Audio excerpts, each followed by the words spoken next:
puntahan muna natin si Attorney G na ngayon po ay nasa Radyo La Verdad. Attorney G, good morning. Good morning, Kuya, at good morning sa lahat ng mga kasamahan natin dyan. Good morning, Kuya, at good morning sa lahat ng mga kasamahan natin dyan. Ano ba ang atin ngayong mapapag-usapan dyan sa huntahan? Dito sa Manila, Kuya, at sa buong Pilipinas daw, ay nagkakaroon ngayon ng tigil pasada ang yung samahan ng piston, at dahil yan doon sa pinapatupad na joint administrative order kung saan medyo pinataasan na yung babayaran kapag ka nag-violate ka, lalo na kapag ka kolorum ka. Ito ay ino-oppose ng ating mga jeepney drivers and operators. Pero para sa akin, Kuya, kung wala ka namang ginagawang violation, wala ka namang babayaran o hindi ka namang mapumultahan. So sa bandang huli, it's just a matter of compromise between yung kinakailangan disiplinado ang ating mga drivers, konduktor at mga operators, at yun naman pag-i-implement. Kinakailangan din sa pag-i-implement, siguro yun yung medyo kinakabahala ng ating mga drivers and operators na mas mataas yung multa, so mas mataas yung insidente ng pangungutong, lalong-lalo na naman ng mga nag-i-implement ng batas trapiko.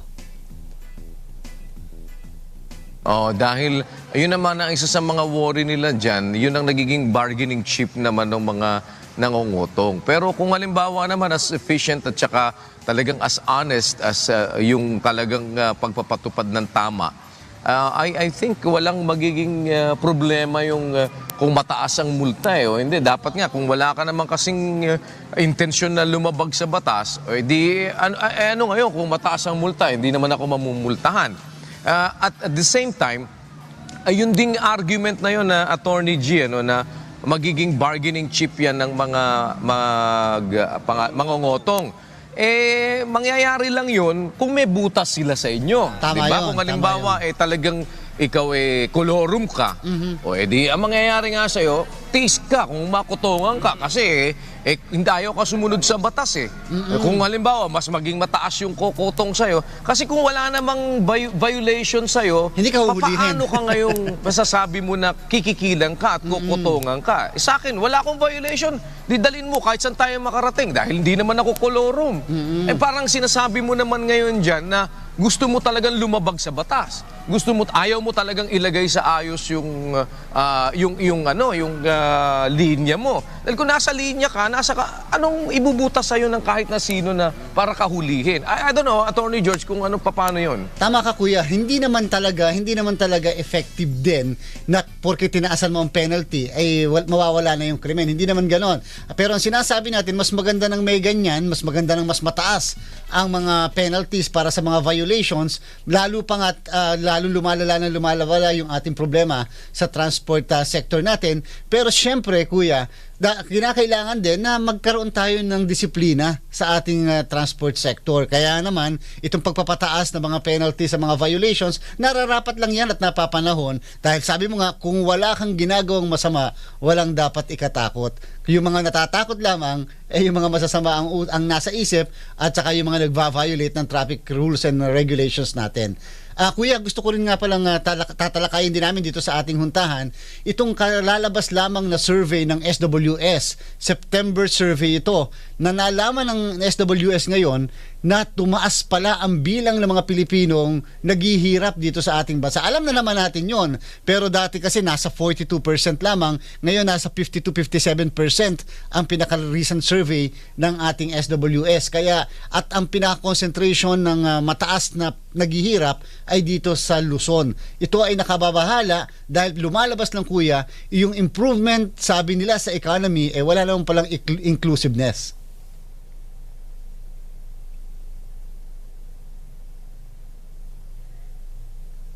Ang problema ngayon dyan, ano ang mga nagiging main factor kung bakit tumataas yung ating mga mahihirap? Kasi dapat tignan din natin yung ugat. Sabi nga, hindi mo naman pwedeng lutasin ang isang problema if you will just work on the problem and you're not going to work doon sa cause ano ba ang cost talaga nito, ano ba yung lundo, at ano bang pinanggagalingan talaga. Kasi siguro, kagaya nga ng sinasabi mo, hindi naman nagtitrickle down. Yung sinasabi halimbawa na improvement sa economy, hindi nagtitrickle down doon sa mga mahihirap. Ano ang cost, ba't hindi nagtitrickle down? Kung totoong merong economic improvement. At ano ba talaga yung nagiging problema naman nila, nagiging sentro kung bakit nagkakaroon ng ganitong pag-angat ng mga antas ng kahirapan sa ating bansa. Kasi baka naman mamaya, pag tinignan mo, dumami tamad.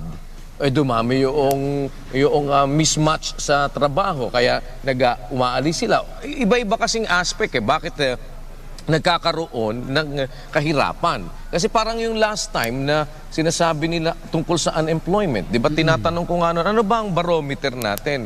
Paano pamantayan? Anong standard? Anong pinagbabatayan natin para sabihin natin na unemployed ang isang tao?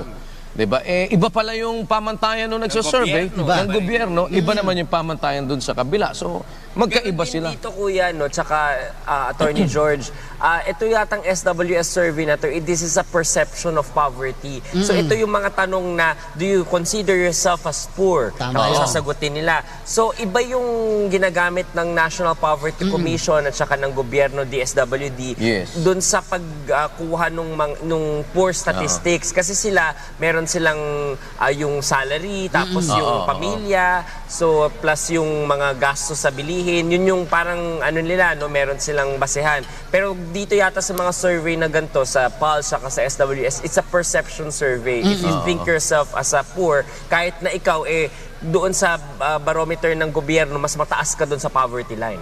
So, Tama yun. nagkakaiba ng resulta. Correct. Anyway, Attorney George, alam kong yan ay mas matatalakay mo ng extensively dyan sa inyong huntahan.